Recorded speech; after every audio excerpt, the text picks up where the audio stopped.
공군 이해람 중사가 성추행을 당한 뒤 숨진 사건과 관련해 특별검사팀이 올해부터 본격 수사에 들어갑니다.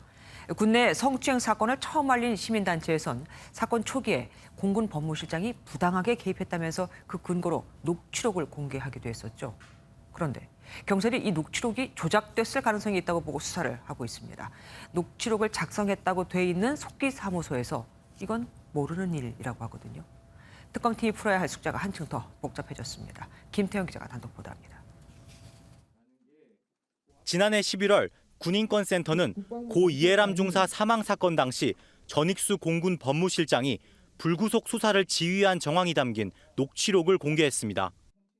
녹취록은 공군 군 검사들의 대화로 전 실장이 성추행 가해자에 대한 불구속 수사를 지휘했다는 내용이었습니다. 성추행 사건 수사 초기 직접 가해자 불구속 수사를 지휘하였고 이 과정에서 가해자 변호사가 소속된 로펌에 대한 정관 예우가 있었던 것으로 압수수색 등에 대비 증거를 인멸할 정황도 확인된다.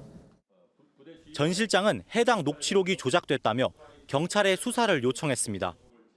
그런데 사건을 수사 중인 서울 마포경찰서가 속기록 형태로 작성된 녹취록이 조작됐을 가능성에 무게를 두고 수사를 진행 중인 것으로 알려졌습니다.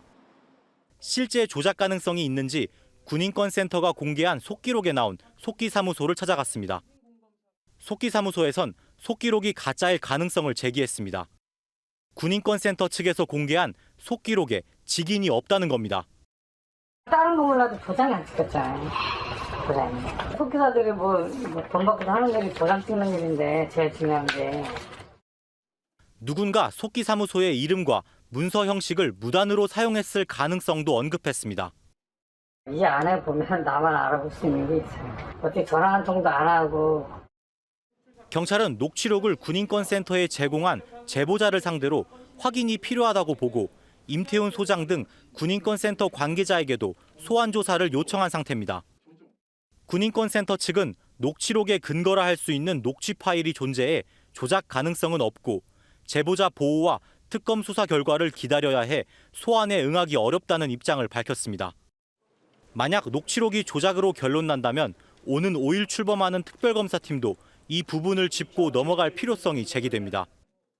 MBN 뉴스 김태형입니다.